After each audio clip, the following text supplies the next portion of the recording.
Salam saudara. Saudara yang terkasih dalam Tuhan, kita akan masuk dalam firman Tuhan dengan bertema penyakit mematikan di dalam dunia roh. Kita akan melihat dengan sesama dalam firman Tuhan saudara, karena penyakit mematikan ini sangat mengerikan sekali. Pasti orang tidak suka saudara. Tapi kita akan perhatikan firman Tuhan lebih dulu dalam Imamat 13 ayat yang ke-13. Begini bunyi firman Tuhan. Imam haruslah memeriksa penyakit pada kulit itu.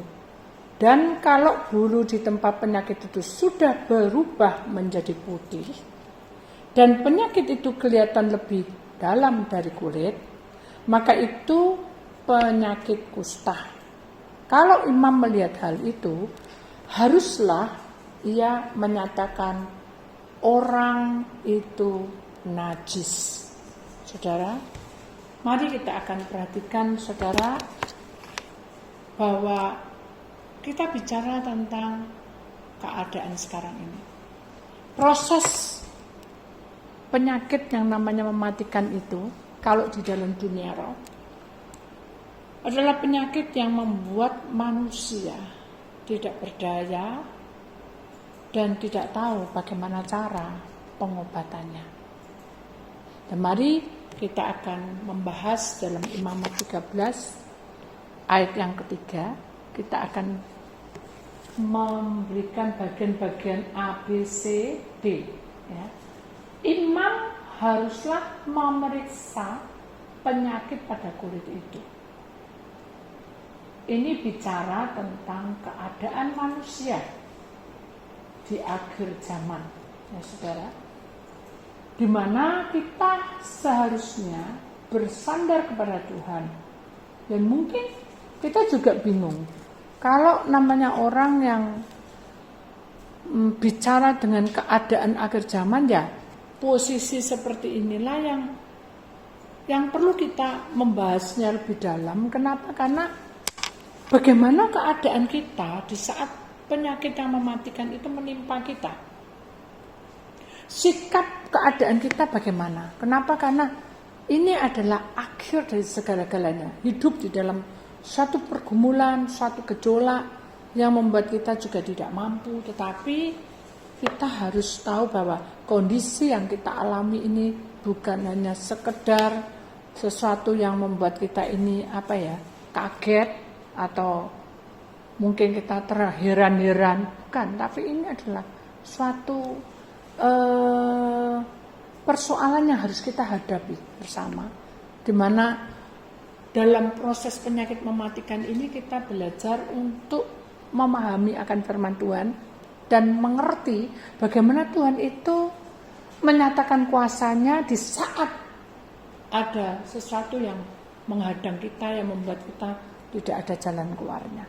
Karena firman Tuhan itu selalu memberikan solusi yang terbaik, di mana kita menjadi anak-anak pilihannya.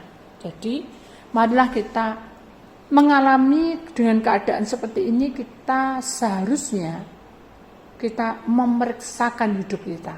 Ya, kalau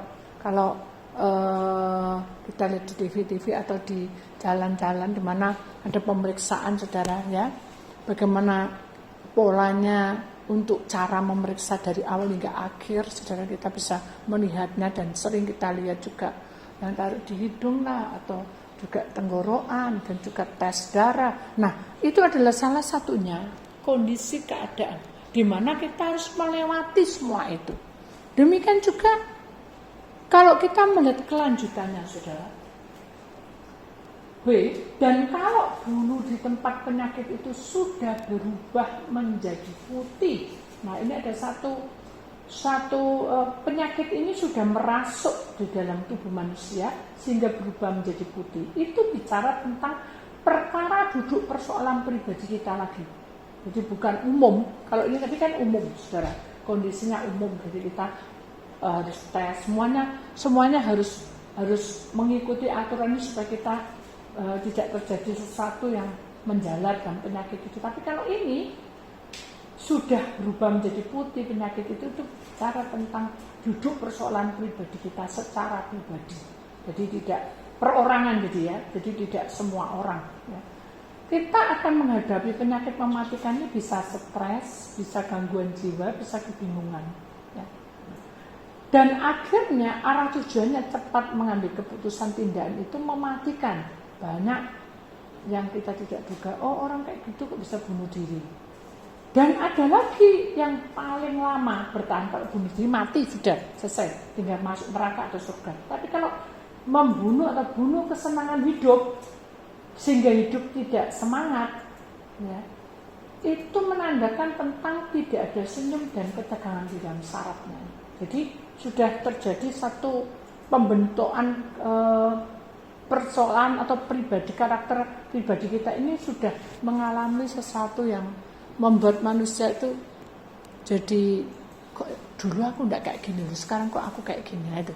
Jadi saudara hati-hati karena kalau kita masuk di dalam penyakit yang berubah menjadi putih ini tanda sudah tanda pribadi kita ini sudah kena, ya sudah kena. Jadi kalau tadi itu tubuh yang kena, ya tinggal kita nunggu mati atau hidup. Tapi kalau ini pribadi yang berkepanjangan, pribadi itu hingga akhirnya kita melakukan hal-hal yang membuat saraf-saraf kita menjadi tegang dan itu membuat semuanya tidak nyaman dan tidak bahagia. Ya. Ketemu aja sama suami istri seledotan. Ya. Anak mantu seledotan. Ya. Kenapa? Karena tidak ada sesuatu yang membuat kita itu bahagia. Kenapa? Karena gara-gara persoalan sesuatu itu membuat kita menjadi stres. Salah satu adalah penyakit mematikan ini. Jadi hati-hati saudara, karena kita sebagai anak Tuhan pasti kita menghadapi masalah ini. Tapi ingat, perjuangan ini harus sampai titik penghabisanmu tetap setia pada Tuhan. Nah, sekarang contohnya apa loh Bu? Kalau ini semua sudah terjadi, aku ya pasti stres Bu. Pekerjaan ditutup, uang tidak punya, semua aku ngandalno siapa? Hutang ya tidak mungkin. Nah ini saudara. Pertanyaan itu pasti akan timbul gitu saudara. Tetapi ingat, penyakit mematikan ini kalau kita tidak segera atasi, dia akan mengerjai hidup kita sehingga kita tidak berdaya. Dan kita tahu penyakit mematikan ini adalah teka-teki buat kita. Iblis ada ikut campur tangan dalam duduk perkaranya. Sehingga makanya saudara, di dalam Imamat 13 ayat 3 ini adalah sangat jelas sekali bahwa iblis lagi ada di hadapan kita.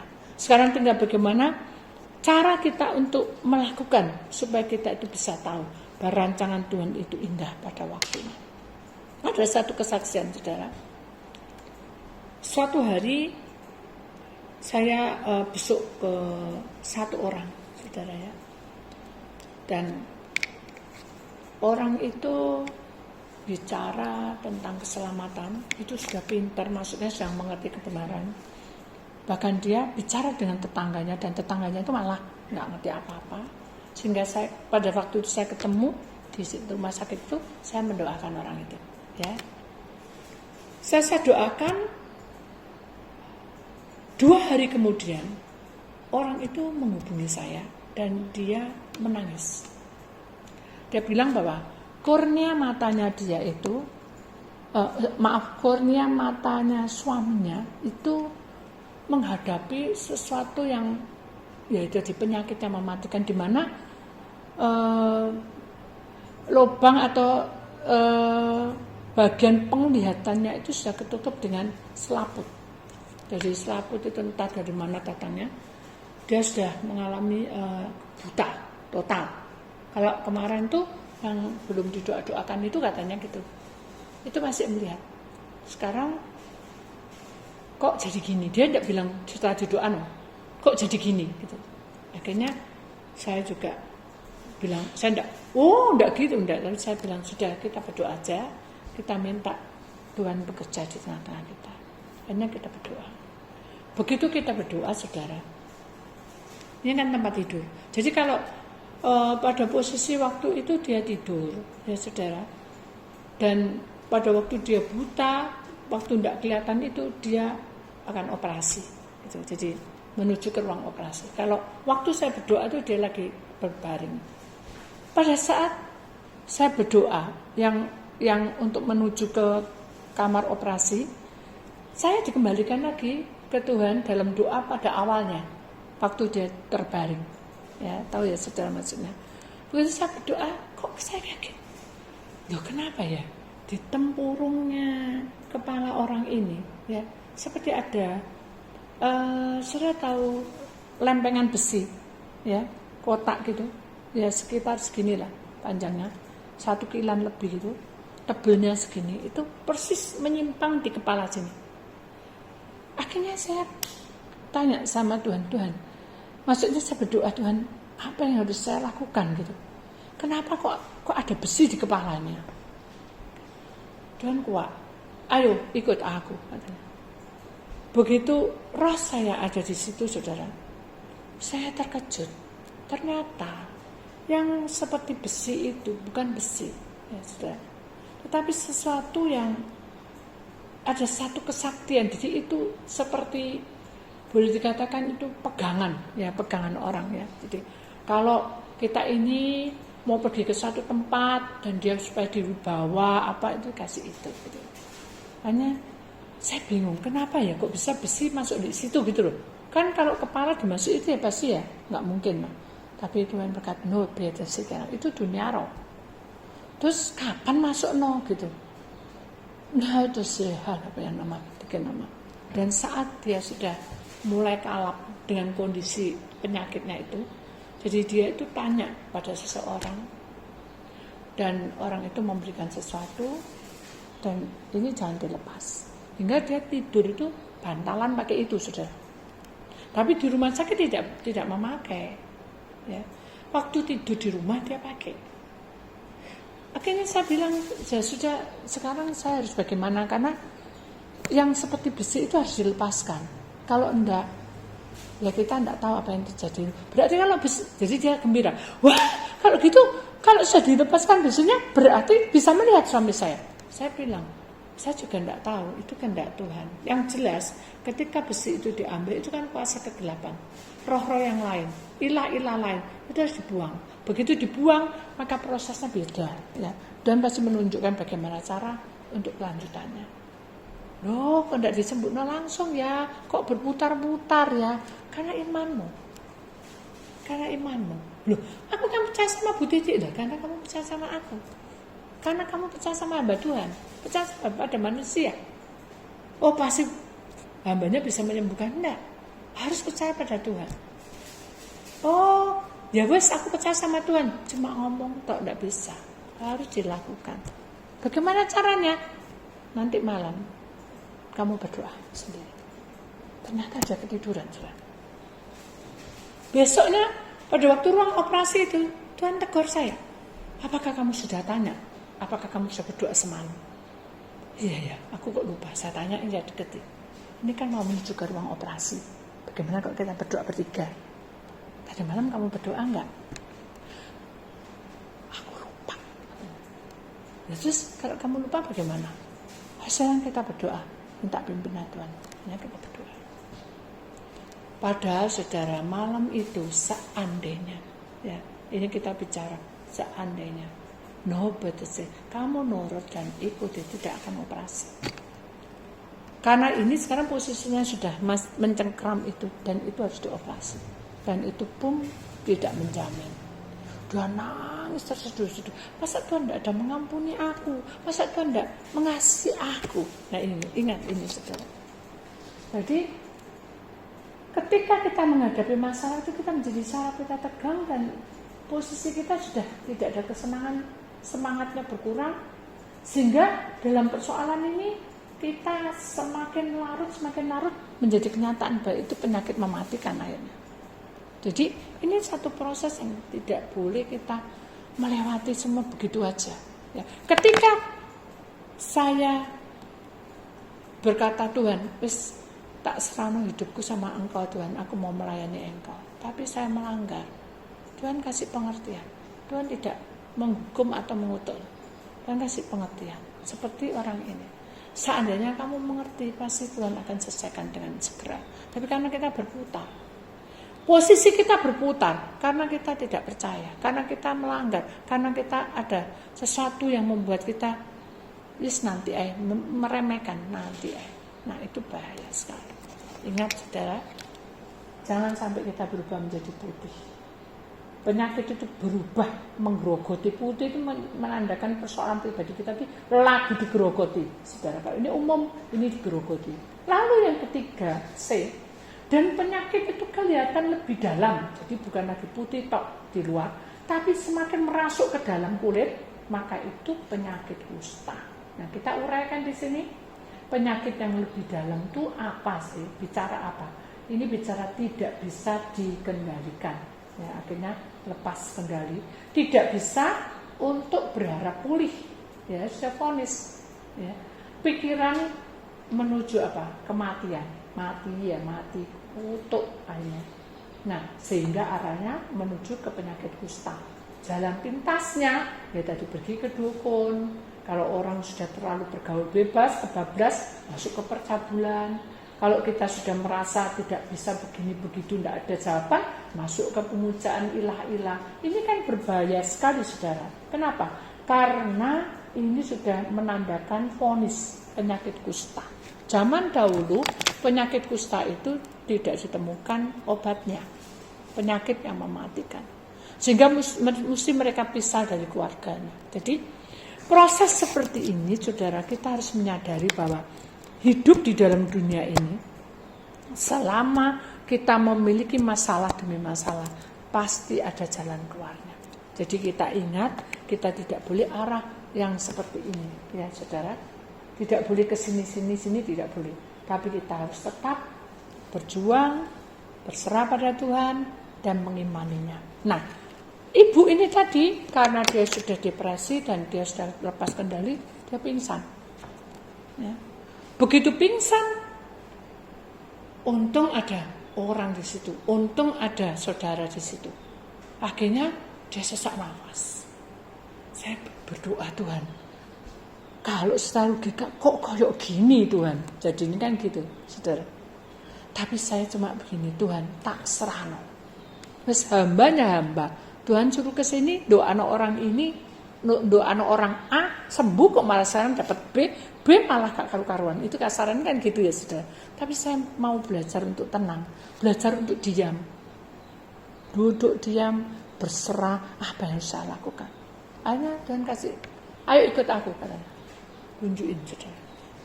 Ternyata, saudara, selama kita memiliki roh kegelapan dia itu transfer masuk ke tubuh roh jiwanya istrinya sehingga pingsan. Dan dalam pingsannya itu dia tidak sendiri, tapi dia ada penguasa kegelapan yang berusaha untuk merebut nyawanya. Ngeri kan, saudara? Saya melihat seperti itu, apa yang saya lakukan? Saya manusia, saya tidak bisa berbuat tidak bisa berbuat apa-apa, tapi pada saat saya melihat seperti itu, apa Tuhan yang harus saya lakukan? Saya sampai nangis. Apa Tuhan? Bukan saya takut dikata-kata, tapi apa yang harus saya lakukan? Apa Tuhan? Tuhan berkata, no, diopen. Dekati dan katakan, kamu milik Tuhan. Dan bicara seperti itu. Ya, akhirnya saya dekati. Pingsan ya, saudara. Saya bisi dia. Kamu adalah milik Tuhan. Percayalah bahwa Tuhan pasti membangkitkan dan beri semangat pada kamu. Percayalah itu. Akhirnya saudara, tidak lama kemudian, setelah saya berdoa, saya pergi ke ruang operasi dengan saudara-saudara. Kita tumpang tangan. Karena saya lanjut masuk, kita tumpang tangan di jendela-jendela itu. Kuasa Tuhan turun, roh Allah turun, vakum kan, tidak bisa keluarkan, vakum. Dengan jalan seperti itu akhirnya keluar. Itu sudah selesai, jamnya keluar. Ternyata operasinya belum selesai, masih lanjut untuk hari yang kedua. Mengapa terjadi seperti itu? Saya tahu, karena Tuhan izinkan untuk mundur supaya orang itu pelepasan lebih dulu. Tuhan itu ajaib. Begitu dia kita doa, percaya kok gini-gini, ya saya percaya, dilepaskan saudara. Dan saat itulah saudara, belum untuk ruang kedua, dia berkata, kok remang-remangnya? Kok aku bisa melihat lampu? Saya bersyukur, tapi istrinya masih pingsan. Jadi ini tarik-tarikan saja. Sekarang saya bilang, sekarang kamu jangan khawatir. Mana istriku? Tidak apa-apa, dia lagi istirahat. Tidak bisa bilang, dia pingsan nanti anfal, darahnya naik, terus buta langsung gimana? Kita bukan bohong, tapi kita bilang beristirahat. Ini kita berdoa. Ingat ini, langkah yang ke selanjutnya. D, ini yang terakhir sudah penyakit yang mematikan. Kalau imam melihat hal itu, haruslah ia menyatakan orang itu najis. Ya. Jadi kalau orang najis itu sudah buntu jalannya, kayak itu tadi kesaksian tadi, tidak ada jalan keluarnya. Keputusan terakhir diselesaikan di hadapan Tuhan, supaya bangkit hidupmu untuk Tuhan. Nah, saya bilang gitu, sekarang kau harus bangkit dan ikut Tuhan. Ya, saya bilang itu. Hanya dia menangis dan dia bilang dulu, dia cerita. Dulu sekali, masih kecil, mau 10 tahun. Aku tuh setia sama Tuhan sampai remaja. Entah kenapa aku kok jadi sekarang jauh dari Tuhan. Nah sekarang kamu ditarik sama Tuhan. Karena penyakit mematikan ini adalah tanda bahwa Tuhan menyayangi kamu. Mau gak kamu kembali pada Tuhan? Hanya dia mengangkat tangan, dia bilang, aku besok mau dibaptis. Jangan dibaptis dulu, matanya belum baik. Asalkan dengan iman, setelah kamu sembuh total, baru kamu bisa masuk dalam baptisan air. Siap, katanya. Begitu siap saudara, berdoa mengucapkan syukur. Isinya siuman, langsung dia, loh, aku di mana ya? Katanya. Dari situlah mereka berpelukan dan berkata, Pak, wis payah, jangan kemana-mana lagi. Aku wis capek, katanya. Ke gunung, ke lembah, ke apa. Kita sudah tua. Kita harus ikut Tuhan. Harus kayak gini, Pak. Apa yang kita lakukan, untung Tuhan masih mengasihi kita. Itu Tuhan memakai lidah bibir istrinya, sehingga mereka betul-betul menyadari bahwa hidup ini sangat berharga di hadapan Tuhan. Jadi saudara, kebangkitan dari hidup kita ini, bangkit hidup kita untuk Tuhan ini adalah kita jangan menunggu penyakit mematikan itu menggerogoti hidup kita. Sekarang ini kita harus bangkit. Jangan menunggu persoalan lebih berat baru kita bangkit. Sekarang ini kita harus bangkit. Dan kita harus bertindak untuk melangkah ke depan. Tuhan tidak akan membiarkan kita, saudara. Itulah yang Mahudisika mengatakan bahwa aku sangat mencintai kamu. Dan segala penyakitmu akan dihancurkan. Karena aku adalah Kudise Juru Selamat. Jadi, saudara, firman Tuhan pasti memberikan kuasa atas hidup kita, asalkan kita tetap setia padanya. Tuhan memberkati saudara semua.